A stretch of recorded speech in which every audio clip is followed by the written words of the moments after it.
That's right, more Flint runs. Wasn't satisfied with how that, with the previous run that I had. A lot of mistakes at the beginning, everything like that. So instead, gonna get something a little bit more stream-friendly going on. Is this gonna be better? I don't know, but hey, it's gonna be a stream. So let's just do that. And this time, let's just crank on all of the items that I did not have on before. So, supplementary type of thing to the current run that I just put up. But hey, we're going to be here anyway, and it's going to be a lot more casual style, I think. So, in the run that I did, wasn't too impressed with how exactly the weapon worked out. But I'm willing to give it another try. I just wasn't willing to spend the amount of time trying to render up that episode and getting it going before, you know, to have like another day without content. Just see how this one goes. Yeah, HD episode waiting room. Yeah, and I mean the episode is going to be a lot more like an actual look at what the weapon's capable of, but this one is just going to be kind of playing around, seeing if I can get some good things happening. I do think that survival is still one of the best ways to go about doing a run. It's just, come on, and there we go. I do think not survival, but survival, yeah, no, survival is the best way to go about doing a run. I just think that it's also best to not do it with a melee weapon, especially one that requires such a large charge time. So, don't hit that any more than you already did. This will also be a good example of seeing what people think of a regular episode compared to a stream, too, which I'm kind of interested in. Dodging crits Toxic Cloud sounds quite nice. Okay. Hey, everybody. So yeah, if you're just getting here, supplementary episode, or supplementary stream to the episode that I just put up. So yeah, pick your poison, I guess. Ah, come on. Ooh, yes, please. Also a great start, just right now. Hey, Airval. Still have not seen that documentary. Sorry. I've kind of had it on the back burner, but I was also watching a full playthrough of Siren recently, which was quite the game. It's been a while since I've seen anything about that. It's like, let me tell you, I do think that as janky and weird as that can be, it was a pretty good follow-up to the OG Silent Hill, which was a game that I remember at the time when it first came out, I was looking forward to more because of that than anything else. The Omicron faces still freak me out, though. Oh, man. And there we go. Let's go. If MT were to buff this weapon, how would you like them to do it? Just more damage. That's it. I just want more damage. Or maybe like a shorter charge time, or I don't know.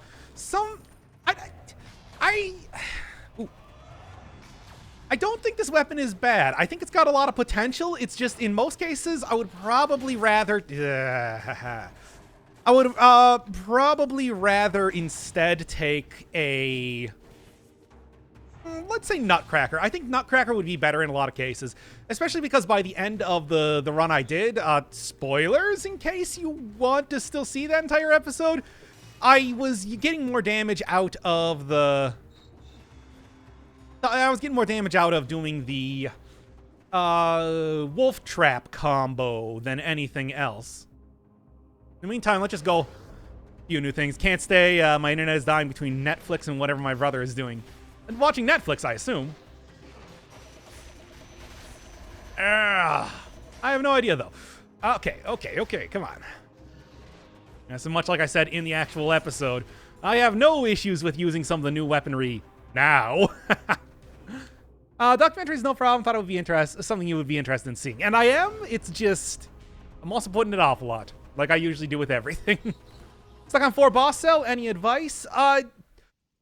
If you know, the last run I did with a double boomerang survival was real good. I guess I could recommend doing that, but aside from that, it's been nerfed a little bit, but Tainted Flask is still pretty all right. I don't know. So any sort of good brutality type of run will probably serve you well on 4-cell mode. You rather hold an arm on a stick or a tentacle? An arm on a stick. There's the stick. Like, what it... There's no question there. I mean, the stick prevents you from holding on to the arm. The tentacle is probably also a lot worse of a... I was going to say mouthfeel, but that's not right. Like a touch experience. That is definitely going to be the next run that I'm doing, though. I want to go in order of, like, what weapons you're likely to get here. So we got, like, the first boss with the... so we got, like, the first boss with Flint here, going on Tentacle next. Then probably Light Speed, a Giant Whistle, and then the two final bosses, essentially. I think that'll be fun. Liposuction with the syringe. That's actually a good idea. I didn't even think about that until you said that there. Like, yeah, I should be exploiting this thing for all it's worth, shouldn't I? Because if I'm going to be using the syringe, why not try to get the most out of it? Has your go-to recommended build for 5 boss cell double boys axe changed at all with the latest updates and additions? I mean, I am frustrated at losing the very, very good type of strategy, you know, getting Tainted Flask and then exploiting that for all it's worth by the time you get to endgame. But I'd like to still say that the amount of damage you're getting is quite good. It's still worth it. And releases a Toxic Cloud on each hit is kind of okay, but not if I'm not going to be parrying anything if I'm going for getting rid of a curse right now. What happened to Tainted Flask?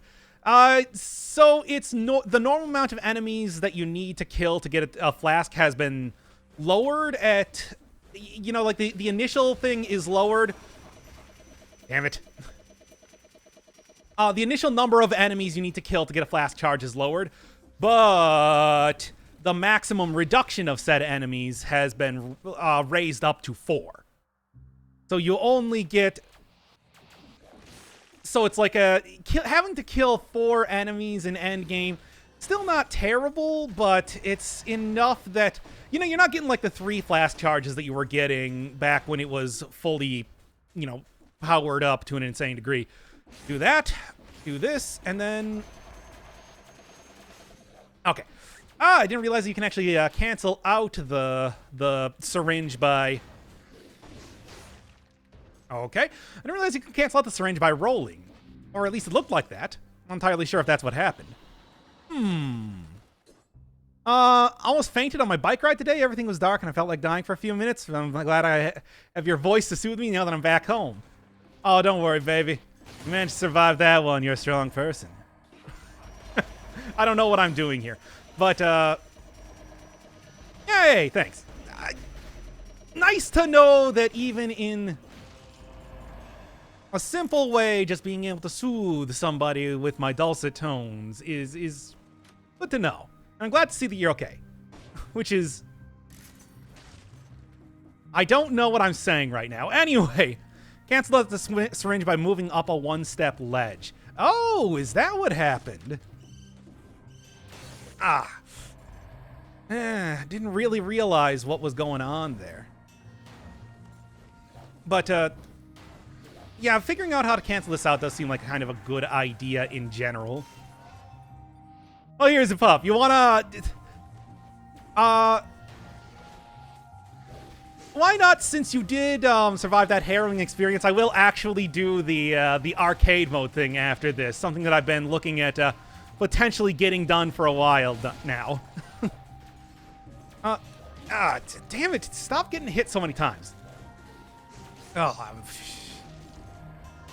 I mean, I've also been, like, kind of thinking about what the next series I want to do is, and I still haven't really come up with much of anything just yet. I don't know. And let's go.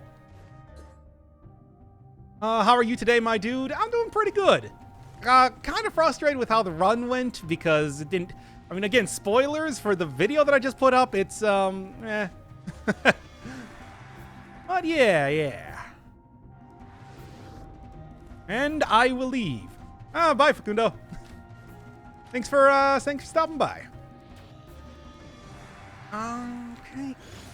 Ugh. As good as I do think that this this sort of new weaponry is, it is taking a little while to actually get used to. Okay, there we go. I do think that maybe grabbing something like the Giant's Whistle could be useful eventually. Haven't played Dead Cells in a while. Can you enlighten me with the general updates? Don't really know what the last one you saw was, but Arbiters are out. Rampagers are in. There's a bunch of new boss-specific weapons, as well as the pan that has been introduced in the latest update, and some rebalancing of how stats work. So now anything that does like crowd control is survival. Anything that is like slow and everything is survival. A few things have become tactic scaling, like fast weaponry, in an effort to make an assassin's type of build. You know, it's a interesting time here. I don't know if all of these build ideas are quite viable just yet, the tactics one especially, but that's mostly what's been going on in these latest updates. All right. This white guy is streaming again. You know it. Like, you say that as if I'm not normally white. Or something. Yeah. How do you get that percentage next to your life? It's one of the new gameplay options. Right next to, the chroma lighting. Yeah, that's not a real thing. Yeah, curse pop-up and percentage of life left. Also a new couple of things in the latest update here, which I like quite a bit. Helps out a lot to not be frozen in time. You're not white, you're a neon bluish type of gray. Yeah, I don't really understand that. I always was wondering it's like if you were actually supposed to be human in this game until, well, that was very much confirmed that you are later on. I guess it's just, you know, the corpse rot or whatever. For the record, I'm the guy that asks whether you had a wife in that one stream a couple months ago. Yeah, and that's where we apparently developed the lore of me being married to a dragon. Okay, there we go. Yeah, let's just keep. Can't quite get up there easy enough. There we go. You know, let me tell you, if you were going to do a run entirely based around using this, it would probably be pretty interesting. The jumping leaves a little bit to be desired, though. All right, well, that was pretty cool. Why a dragon? I don't remember myself. There was a reason, I assume. In accordance with the doc, is actually a celeb in disguising their voice. I'm going to say he's actually Kanye. Now, come on, I don't sound anything like Kanye. If anything, let's just say this. I may or may not be Thomas Pynchon. Hitting the back of it. That's the worst. And it's like, that was actually going pretty well there, too. It's just, I hit the back of that stupid thorny then before it was actually able to get the hit there. Damn it. Oh, thanks. I never had that happen before, so I don't really know what to do. But everything's good now. Really happy that you happen to be streaming now. Thanks for the kind words. Oh, yeah. I mean, that's always a weird thing, because I remember on a big, long... I've had something similar happen to me before when I was on a big, long road trip or something like that. And after playing, I want to say it was the original Mario and Luigi Superstar Saga for like 5 hours in a row, I stood up and immediately fell to the ground. So it's the sort of thing that apparently just kind of happens sometimes. I was okay, but needless to say, everybody was pretty freaked out for a while. Myself included. What a weird time. How does this new weapon work? Okay, so it's a big hammer. You just get a pretty basic sort of a swing with it, looking like you're hoeing the ground. But you can also charge it up, and you can hold that charge for as long as you want. It does critical damage, and it does the shockwave that the concierge do. It's interesting. I kind of think that it could use a little bit of a damage buff, but it's also, you know, sort of a weird weapon. The best way that I found to use to play it is to kind of bait enemies into teleporting to you, or doing this sort of like weird rigmarole where you like jump, charge up, fall down. Because the amount of damage you get when you're not charging it up is not too good. For example, you can see right there. So it's... Alright, come on now. It's interesting. I was just playing... Yeah. Damn it, stop reading chat. Okay, let's just try this one again here. Yeah, I was just playing Mario and Luigi Dream Team last night. Weird, maybe it's a cursed series. You know, there's like a trend of making stuff like Sonic games into creepypastas and everything like that. Or I suppose in this case, Mario and Luigi games. But I'm just like, guys, you can try as hard as you want. I don't think you're gonna make Sonic or Mario creepy in any way. And look, people have tried, but it just ain't gonna happen. Dream Team. I do like the idea of that game, but God, I remember thinking when that game was first released that it's like one of the major complaints was it's just like way too many tutorials. And I'm like, how many tutorials could there possibly be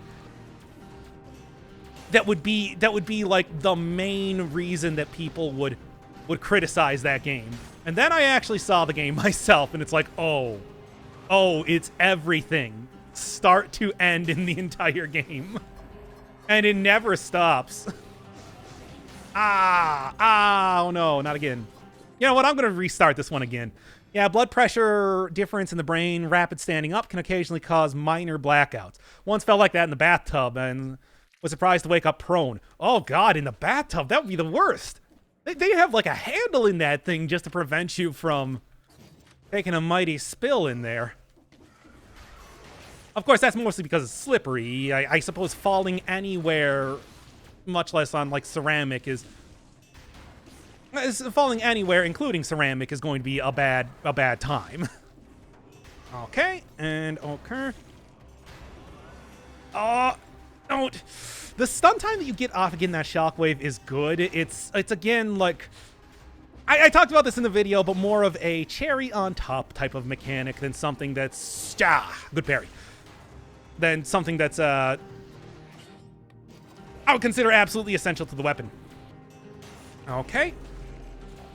That freezes enemies around them was actually kind of clutch. Okay.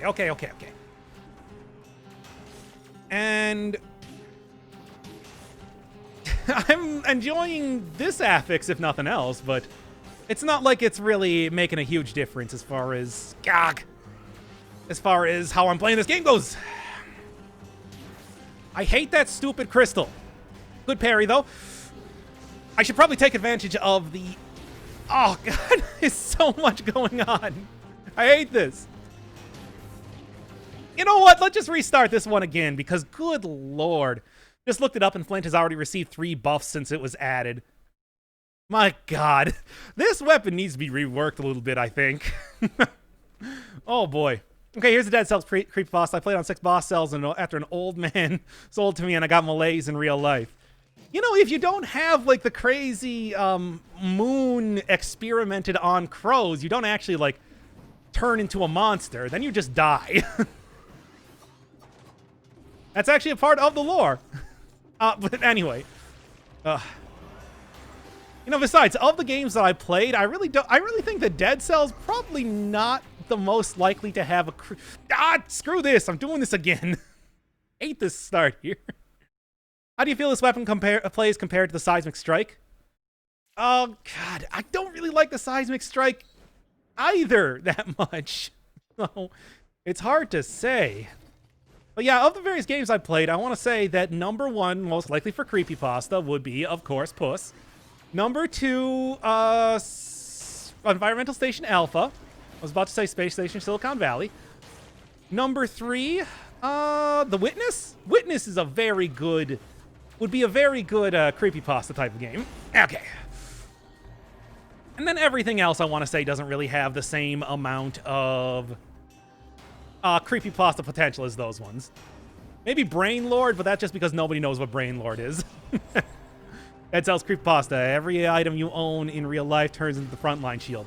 Well, like the original one? Yeah. Not like I need that, and not like I need to see that thing anymore. I mean, the current one at least gives you like an invincibility barrier. I could see that being useful in real life in one way or another. If nothing else, I could just sell the damn things. Make sure you parry it well. I guess since you didn't really know what you can do for the sex series, I guess I'd recommend Crosscode. But since you already got Grindia, you can use one of the other people who suggested it. I mean, I've heard of Crosscode. People have been trying to sell me on Crosscode for a little while now.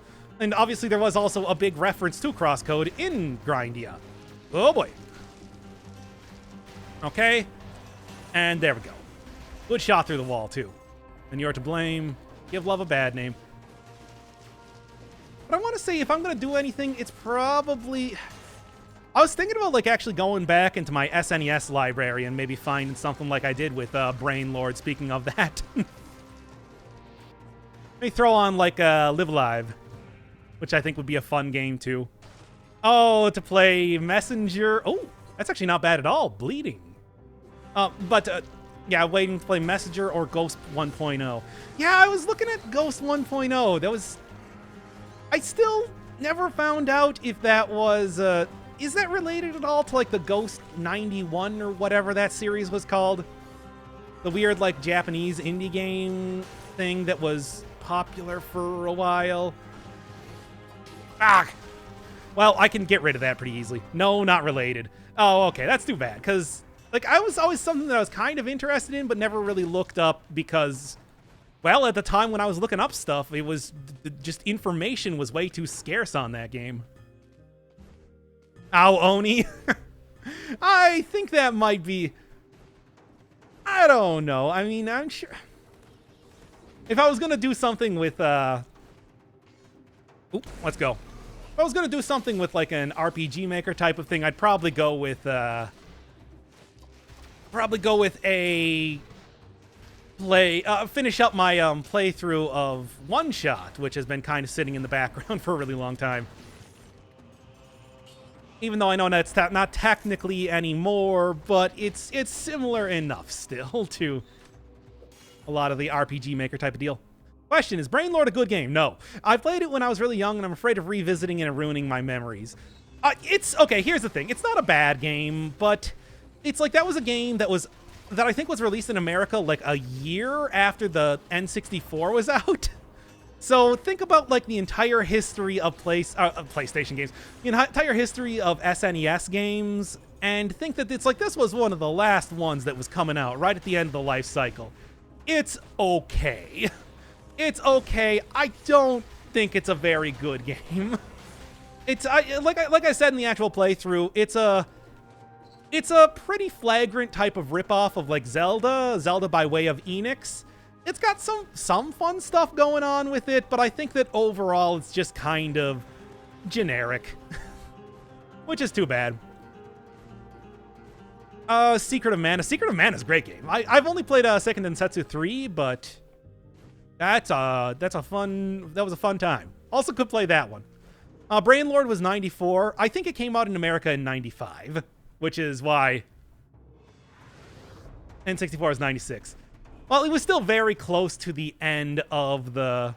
Oh, wait, no, I want to go grab that piece of fruit. Still very close to the end of the life cycle for the SNES, and I think that it's like with all the slowdown and the janky hitboxes and everything, I still like the game. It's just...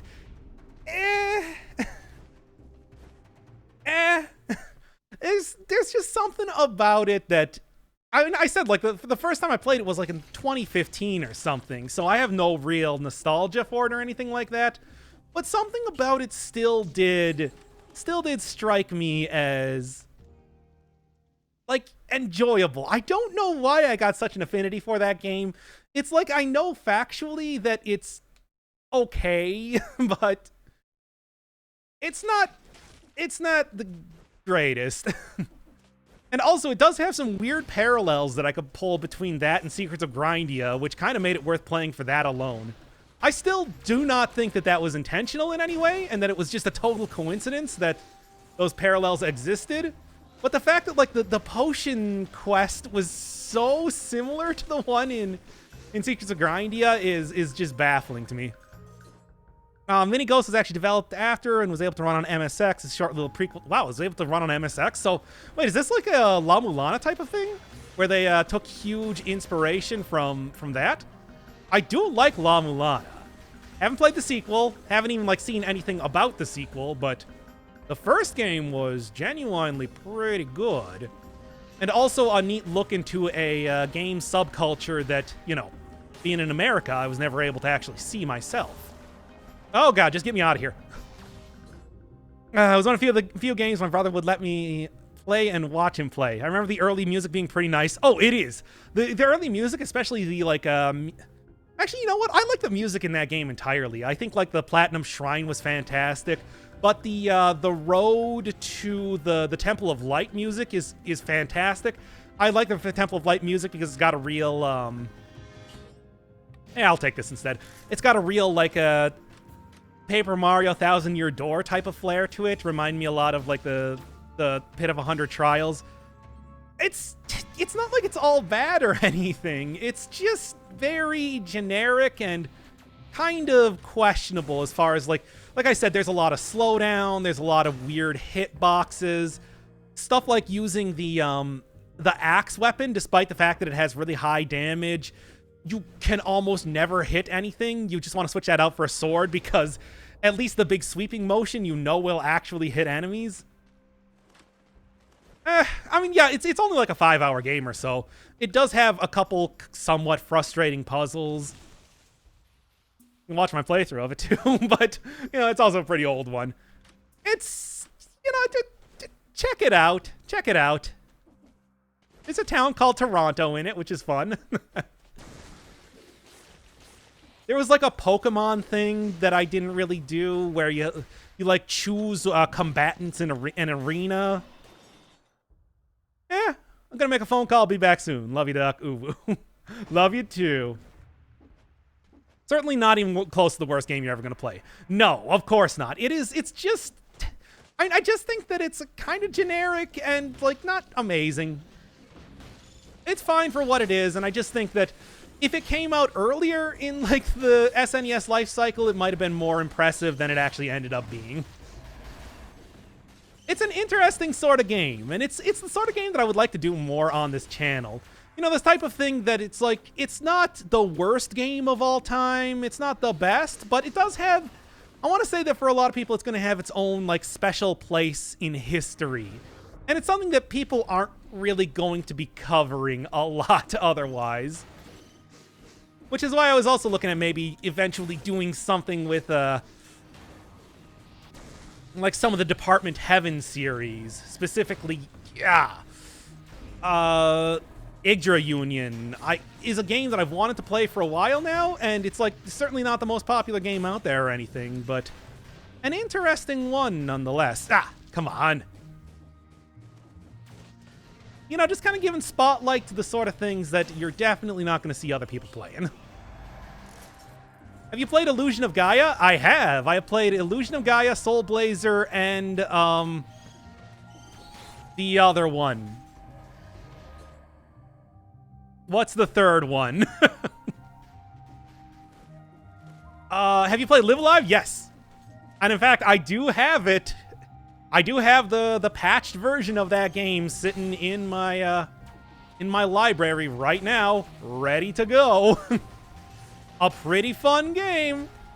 Also, I really like its battle system. It's very roguelike-ish. And I'm talking like proper, you know, rogue-style roguelike-ish. Terranigma, thank you. That was the one. I want to say that it's not really my favorite series of games, but I did play all of them. Illusion of Gaia,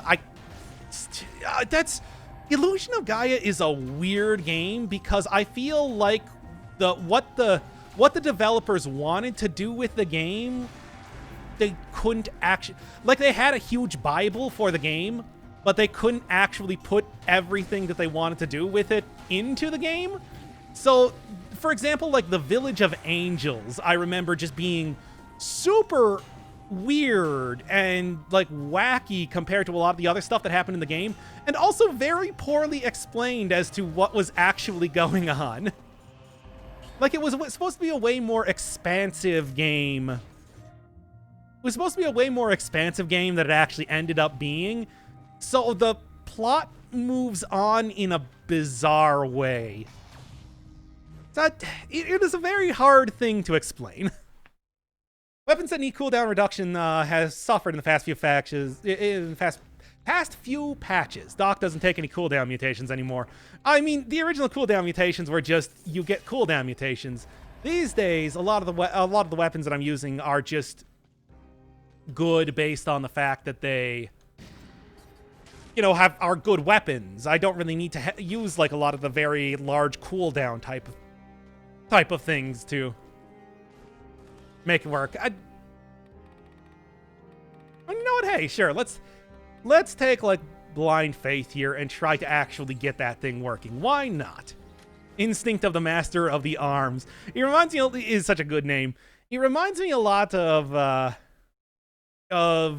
what is it? Soul of the Blood of the Wolf from Dark Souls 3, where it's like, yep, that's a very plainly translated name from Japanese or something like that. Okay. Yeah, it was. Yeah, there was like a new version of it, and it's like it was given a different name and a different sort of trend, and like a proper translation and everything like that too. Not that I really thought the original one was too bad or anything, but this one's a lot less literal from what I remember. There we go. Ah, dang. Either way, to be honest, I don't really remember the plot in 3 being all that amazing, like the plot in any one of the Mana games, but it was really more about like the cool battle system and everything that they had going on there, at least for me. I don't know. I'm probably not going to replay that, or if I would replay it, it would be... There we go. It would be some. Let's just get over here and get going.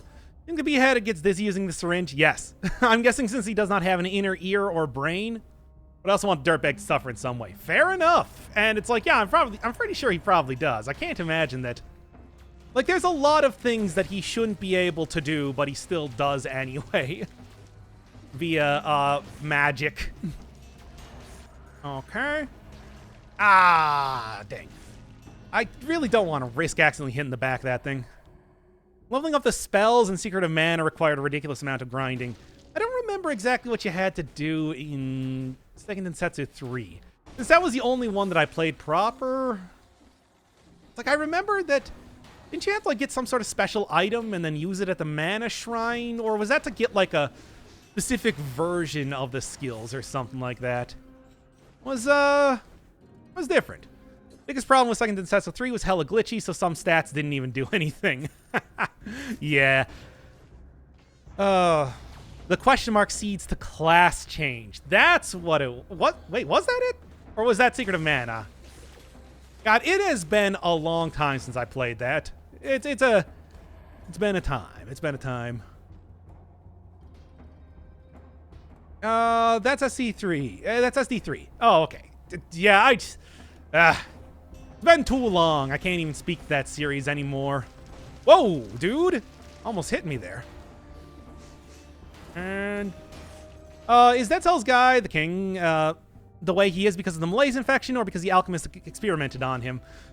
Specifically, it seems like what he did, the way he is what he is that he removed his soul from his body to prevent his body from contracting malaise.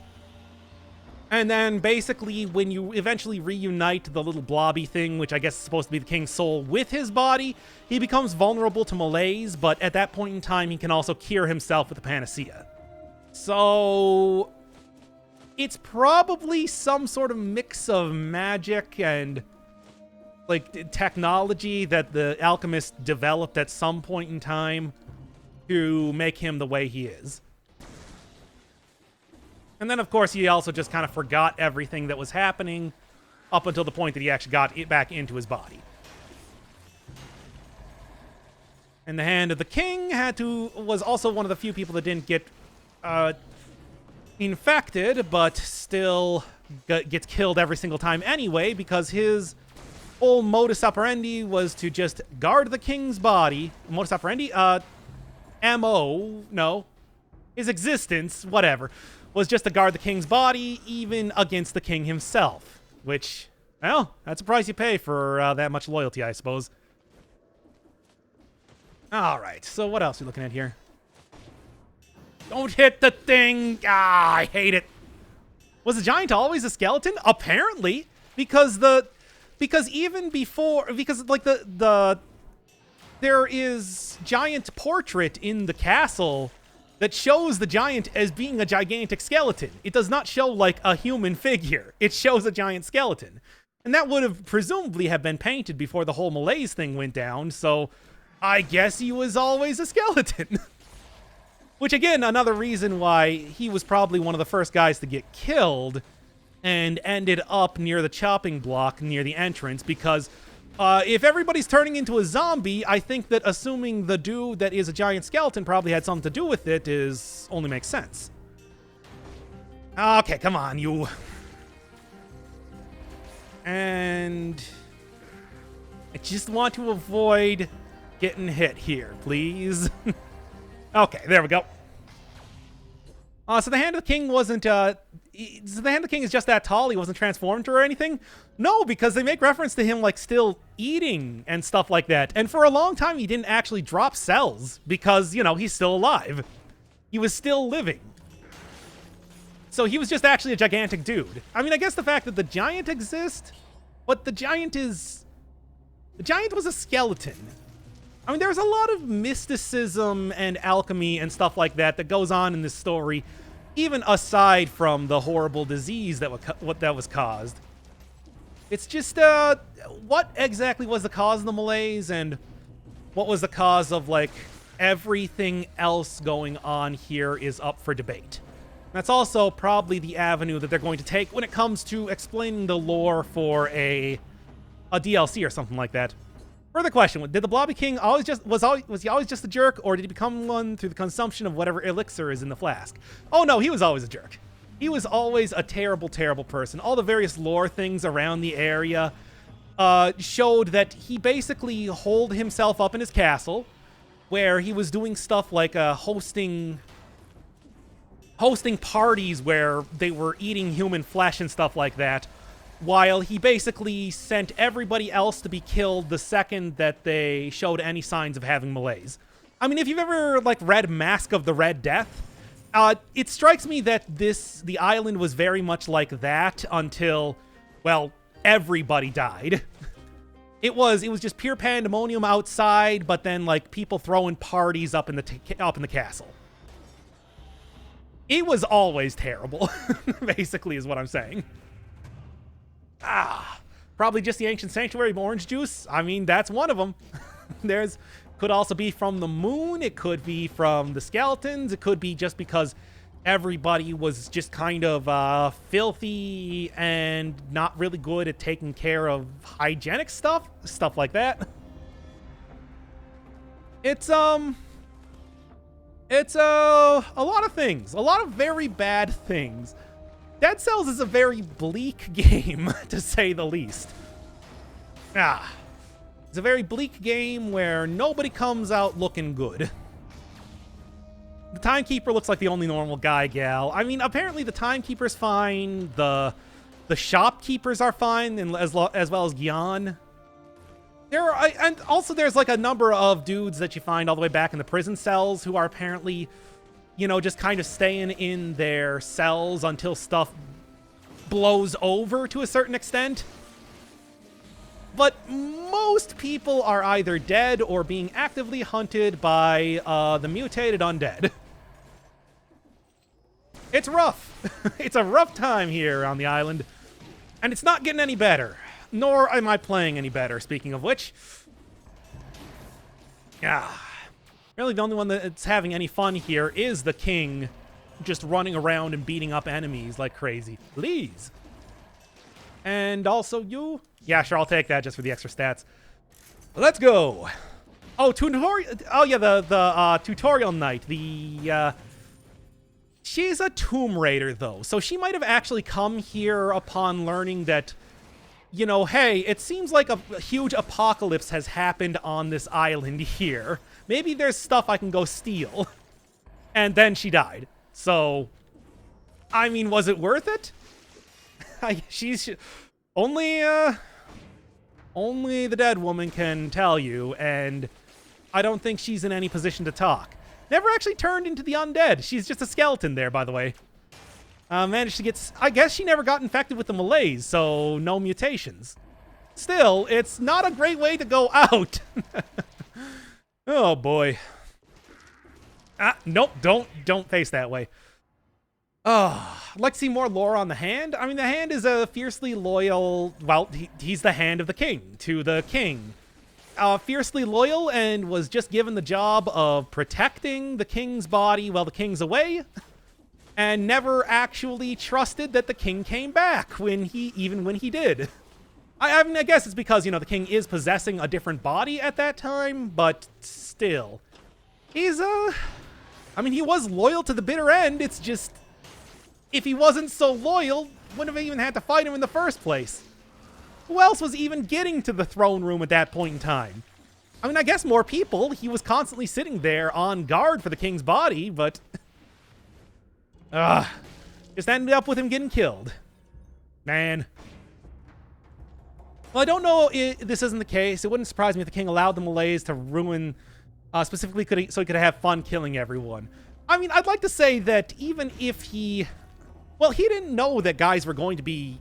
The malaise was just a disease for a very long time, up until the point in which the crows that were being experimented on by the alchemist got loose and started mutating everybody like crazy. So, really, I think that he was just kind of waiting for things to blow over and not actually all that worried about, like, you know, pretty much as long as he stayed alive, I don't think he really cared, basically. But then when even the castle started to get under siege by the undead and the malaise, that's when he was kind of forced to pay attention to it and took the kind of the measures that he did, you know, what with the whole soul separation type of deal. All right, I'm back. Wonder if you had a favorite path through the game. Now the path often changes with the updates for you. I mean, I just like going the one that gives me the most stats.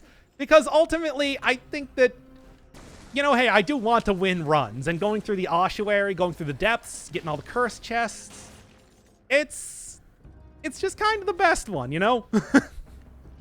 But the Dead Cells guy even knew he was a king when he first got there. I don't think he did. I don't think he figured that out up until the point where he actually got back to his body. Because I mean, obviously, like, the first time that you beat the game, he's like, I don't know what's happening. What's going on? Why am I back here? What am I doing? And why would he kill his own body if he knew that that was his body? But it seems like the second that he actually was able to reunite with his body, he was also able to... I mean, it seemed like the Dead Cells guy, his first order of priority was finding a way to escape from the island. Like finding a cure for the malaise or whatever. And then when he reunited with his body, then he was like, okay, now I remember what I'm doing. Now I know what's supposed to be up. Let's go get that panacea. Wait, so the Headless is the king? You didn't read that on the lore on the wiki. Yep, and you can, in fact, get him back into his original king body and cure him of the malaise eventually, if you beat 5-cell mode a couple times. It's...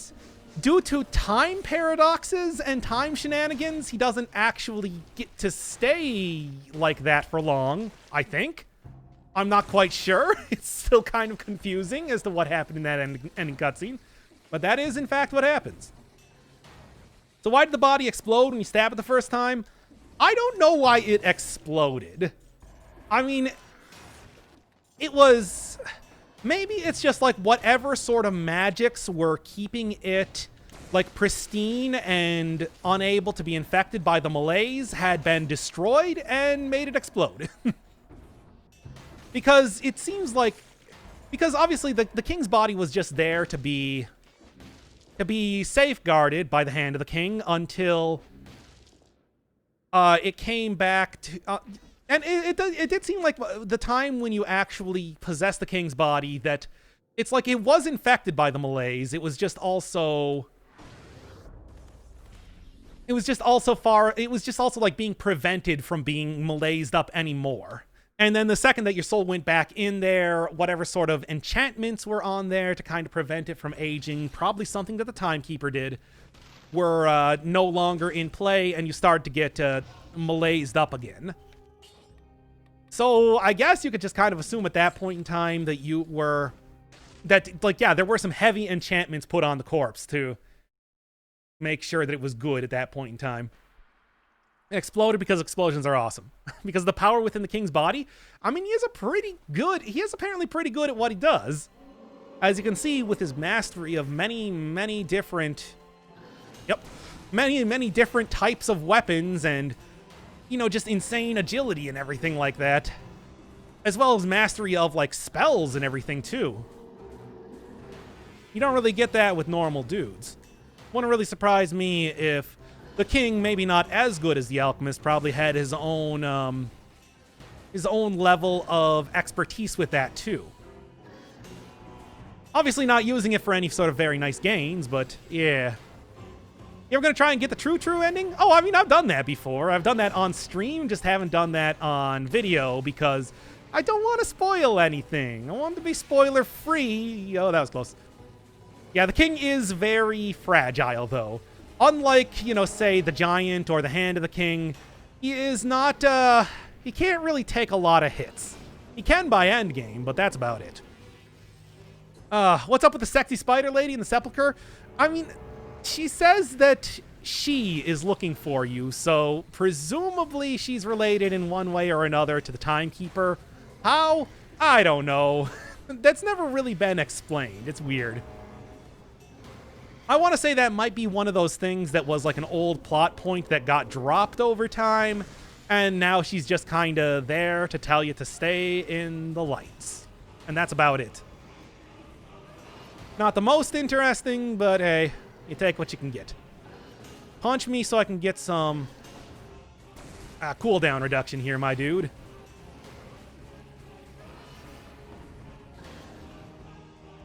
There we go. What is a sexy spider lady's moveset? I don't know. Just look up a Drider in D&D and just consider it to be that. Oh, I meant to hit. I'm getting confused now. I started freaking out because I, like, did wrong thing and then continued to do wrong thing. Okay, come on now. And... stop doing the... Man, it was, for some reason, just like one screw up there had gotten me so panicked that I just completely lost it. I don't know what the deal with that is. It was like the centipede problem. Where, like, as soon as you ask me how I walk on all those legs, I just immediately fall over. There. Boy. He did the thing wrong. I mean, does that surprise you at all? That's such a usual thing for a person like myself. Why is there a fetus in potion level 4? I think that's just supposed to be a swirl. I want to say that this isn't the sort of game that's going to have that sort of shenanigans happening in it. No. It doesn't seem like this weapon would ever work. The health is nice. That is true. Or the you're breathing manually problem. I mean, I wouldn't really consider it that just because, well, I'm not like, that's not screwing up in the same way as the centipede problem. All right. It's not really that good versus bosses. I mean, yeah, it's decent versus enemies because you can bait them out into specific areas and everything like that, but I don't know. It's not an Estus flask, it's a fetus flask. It's a Festus flask. Terrible. Anyway. And... Ta-ta-ta. Oh, don't get hit there. I was kind of hoping that my tonic would last me long enough to not get killed. Boy, nothing is really going well for me in this run now, is it? Yeah. Ah. Yeah, I don't know. Maybe it's just me, but I don't think this weapon is very good. Might also be because I'm screwing up, but I don't know. Someone here earlier to suggest that the bombers can be parried. They could at one point in time, but Motion Twin has since taken that out, which is annoying, but hey, what are you gonna do? Telluric Shock still doing some good stuff here. Fortunately, not good enough. Yeah, I don't know. Anybody that's been using the Flint for a really long time or anything like that, got any opinions on what I'm doing wrong and how I could fix it? Because I just don't, I don't know. I don't think any of the new ones are good. I don't know. I like Telluric Shock and everything like that. This weapon's cool. But, also, like, light speed is, I think, pretty neato. Tentacle might be questionable. It seems like the whole rocket punch might be more trouble than it's worth. And I don't know if it works with the melee stuff just yet, like the new melee mutations that you're given. If it does, that might work. But it seems like it could be somewhat hard to use. I'm gonna be real, I don't think it's very effective. Yeah. I like the Giant's Whistle, but I can also understand why there might be some issues with it. Very long cooldown, single target hits, everything like that. It's just, I don't know. Plus, I think the king split his mind into two. The king's body and the explosion was a final attack to make sure that if the hand, his most powerful guard died, he could make a person. That means one more person gets killed. Which, yeah, I guess. I mean, it's just like I don't think Dead Cells guy knew what he was doing at the beginning. Because, you know, being in soul form like that was, like, they just did not know what to do. So he's just like, kill the king? Nobody liked the king. Maybe killing the king's gonna do something. And it didn't, but hey, oh, come on.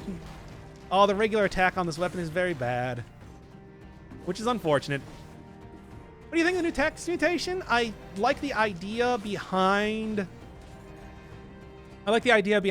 the invisibility one, Stalker, or whatever it was called, I don't remember. But I kind of think that it's sort of questionable in practical usage, and one of the major problems is that it doesn't really work too well in boss fights, which I think are still kind of the hardest things in the higher cell difficulties. Let's go. Anybody else? Anybody else? Oh, we need to have more fist weapons and had the shockwave. Instead of a ground shockwave, they could have taken cues from the concierge. Oh yeah, just having it be like a 3-hit combo and then the third hit is the shockwave attack. Yeah, I could see that. This weapon had a lunge move. It would be sick. I mean, it has a very basic move set. It's just the swing up, swing down. And like the upward swing doesn't actually do anything. That's just your basic hit. So, I don't know. I mean, it's just in my opinion, I'm not a huge fan, but I want to see if anybody else has any other, you know what, screw this. I want to see if anybody else, especially on the actual video, has any other, like, suggestiones as to what I am doing wrong and what I could possibly improve.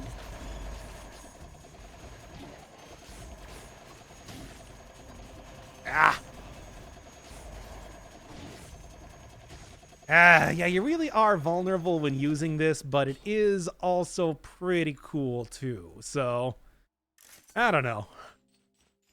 I like the idea behind this weapon, but boy, is it not going too nice as of right now. Now, is it? I recommend you get good. Fair enough. Fair enough. Really, isn't that the cause and solution to all of life's problems? Is the first hit mutation on the first hit of the combo, or is it first hit and it's done? I'm not sure. It's not really clear in the wording of it, but I read it as first hit and you're done. So I don't know. Let's go.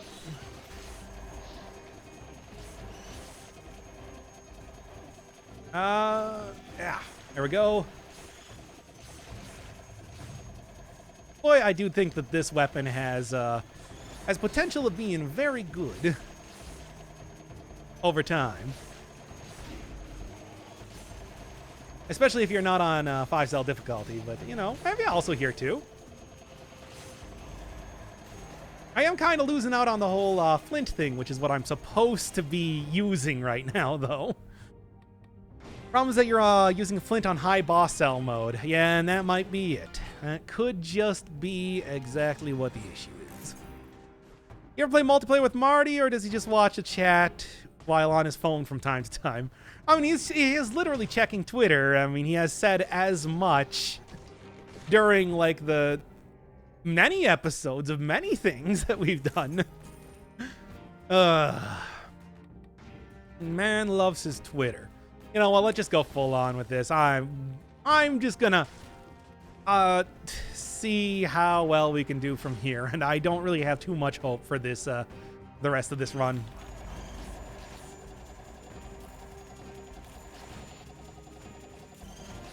And let's go.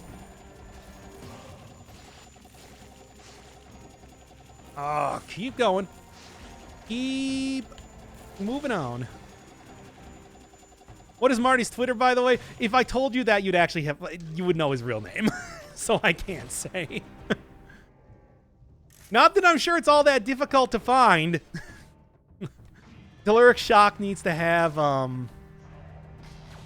Caloric Shock needs to get faster or have invulnerability. I think having invulnerability would be good, but it's also something that I think I can kind of understand if you want to make it like a, you know, try to have it be strategic when you're trying to use that.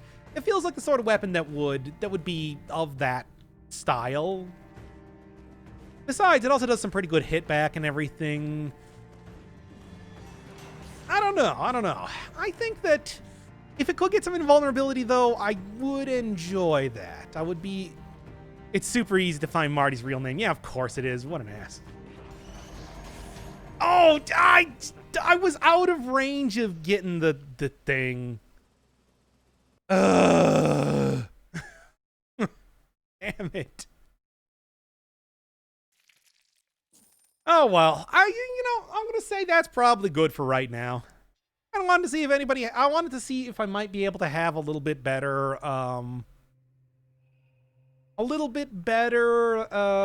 run going on here, but it's just not happening.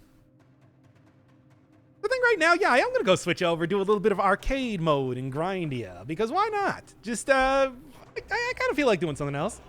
Maybe also then move on to doing a slight bit of Terraria, because I've been on that train for a while. So, sure. Yeah, I'll probably, I'm hoping to have more episodes out soonish, with Tentacle coming up next. And hopefully it won't take me like a week to upload stuff again. But I just have not. The muse has left me for a time when it comes to making videos, so I've just been doing a lot of streams lately. Should be back there soon. But yeah, hang tight if you want to see Grindia and then later Terraria.